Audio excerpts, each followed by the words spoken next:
RTI Live News. Ask for right.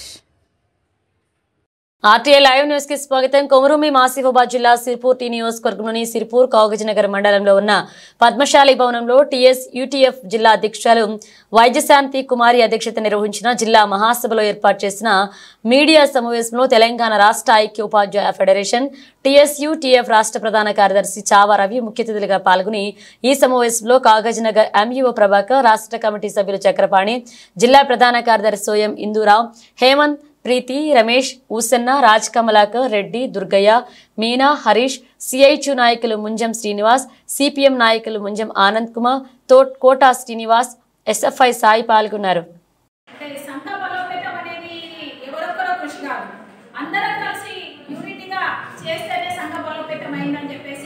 తెలియజేస్తా ఉన్నాను. మన చాలా మంది సహకారాలు ఇక్కడ ఉన్నాయి, స్కూల్ కానివ్వండి, గురుకులాలు కానివ్వండి, మన మిత్రులు కానివ్వండి. సో ఆ దిశగా వచ్చే నూతన కమిటీకి కూడా అలాంటి సహకారాన్ని మీరు అందించాలని చెప్పేసి మరొకవారు మనవి చేస్తూ మాకు అవకాశం ఇచ్చిన మీ అందరికీ పేరు పేరున ధన్యవాదాలు. మీడియా మిత్రులు రవి సార్ వాయిస్ తీసుకుంటా అంటే సార్ ఇచ్చేస్తారు, కొంచెం ఆపుతాంటే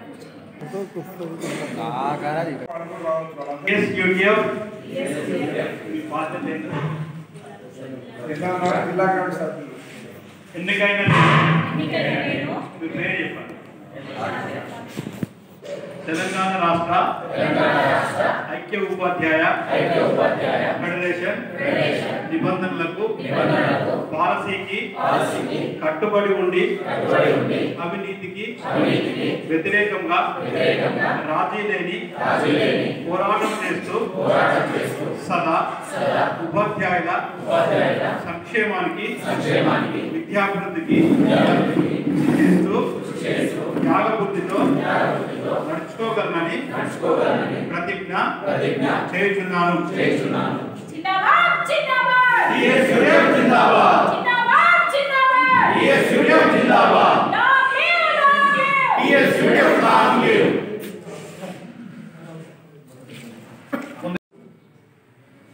కొమరూమి ఆసిఫాబాద్ జిల్లా 5వ మహాసభ విజయవంతంగా జరిగింది.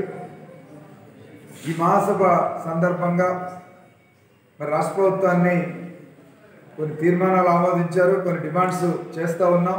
ప్రధానంగా 9 రోజులుగా కేజీబీ ఈఆర్ఎస్ సమగ్ర శిక్ష ఉద్యోగులు సమ్మెలో ఉన్నారు. మరి గత సంవత్సర కాలం క్రితం రాష్ట్ర ముఖ్యమంత్రి గారు ప్రతిపక్షంలో ఉన్నటువంటి సందర్భంలో మరి వీళ్ళకి బేసిక్ పే ఇవ్వాలి, మేము అధికారంలోకి వచ్చిన వెంటనే చేస్తామని హామీ ఇచ్చున్నారు. మరి హామీకి అనుగుణంగా టైం స్కేల్ ఇవ్వాలని చెప్పేసి డిమాండ్ చేస్తూ ఉన్నాం. వెంటనే వాళ్ళ సమస్యలు పరిష్కరించి వాళ్ళ సమ్మెను విరమింప చేయాలని చెప్పేసి కోరుతా ఉన్నాం. దీంతోపాటు ఈరోజు గురుకులాల్లో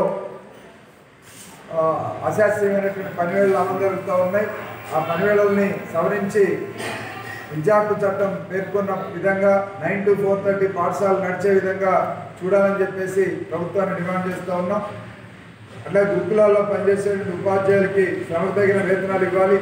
అక్కడ ఉన్నటువంటి part time, contract, guest, outsourcing teachers అందరికీ కూడా సమాన పనికి సమాన వేతన సూత్రం కింద మినిమం బేసిక్ పే ఇవ్వాలని కోరుతూ ఉన్నాం.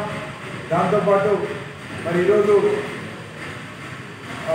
కాంట్రాక్ట్ ఉద్యోగులు, ఆశ్రమ పాఠశాలలో పనిచేసిన కాంట్రాక్ట్ ఉద్యోగులకు కూడా మినిమం బేసిక్ పే ఇవ్వాలని చెప్పేసి డిమాండ్ చేస్తూ ఉన్నాం. ఇంకా ఇలా ఉద్యోగులు, ఉపాధ్యాయులకు సంబంధించి కాంగ్రెస్ పార్టీ పేర్కొన్నట్టు మరి డిఏలు ఎక్కువ డిఏ అప్పుడే ఇస్తూ ఉన్నారు. ఈరోజు 5 డిఏలు పెండింగ్ ఉంటే 1 డిఏ మాత్రం ఇచ్చారు. మిగిలిన 4 డిఏలని వెంటనే రిలీజ్ చేయాలని, పెండింగ్లో ఉన్న వేలాది రూపాయల బిల్లులన్నింటినీ కూడా పెండింగ్ బిల్ చేయాలని ప్రభుత్వాన్ని డిమాండ్ చేస్తూ ఉన్నాం. అట్లాగే నూతన హెల్త్ పాలసీ తీసుకొచ్చి ఇవాళ ఆరోగ్యశ్రీలో 10 లక్షల రూపాయలు మ్యాక్సిమం లిమిట్తో ఉచిత వైద్యం అందిస్తూ ఉన్నారు. మరి ఉద్యోగులు, ఉపాధ్యాయులు మాత్రం మెడికల్ రీయింబర్స్మెంట్ కింద 2 లక్షలే ఇస్తూ ఉన్నారు. దీన్ని కూడా 10 లక్షలు పెంచి హెల్త్ కార్డు ద్వారా నగదు రహిత వైద్యం అందించాలని చెప్పేసి డిమాండ్ చేస్తూ ఉన్నాం. వీటితో పాటు 317 జీవో బాధితులందరినీ వాళ్ళ స్థానిక జిల్లాలకు వాళ్ళ ఆప్షన్ మేరకు పంపించాలని, రాష్ట్రంలో ఉన్నటువంటి ఖాళీల మేరకు కేవలం స్పౌజ్, ఆరోగ్య సమస్యలు, మ్యూచువల్సే కాకుండా స్థానికత కోల్పోయినటువంటి వాళ్ళు పక్క జిల్లాల్లో ఉన్న వాళ్ళందరినీ కూడా వాళ్ళ స్థానిక జిల్లాలకు పంపించే దానికోసం కూడా ప్రభుత్వం చర్యలు తీసుకోవాలని చెప్పేసి ఈ సందర్భంగా డిమాండ్ చేస్తూ ఉన్నాం. ఇట్లా ఇటువంటి అనేక సమస్యల మీద ఈరోజు తీర్మానాలు చేసుకున్నాం. ఈ తీర్మానాలన్నింటినీ కూడా ప్రభుత్వానికి పంపిస్తాం. ప్రభుత్వం తప్పనిసరిగా వీటి అమలు కోసం చర్యలు తీసుకోవాలని, లేనట్టయితే డిసెంబర్ 28, 29, 30 తేదీల్లో నల్గొండలో జరిగేటువంటి టీఎస్యూటీఎఫ్ రాష్ట్ర మహాసభల్లో చర్చించి తగిన కార్యాచరణ కూడా రూపొందించుకుంటామని చెప్పి సందర్భంగా తెలియజేస్తాం.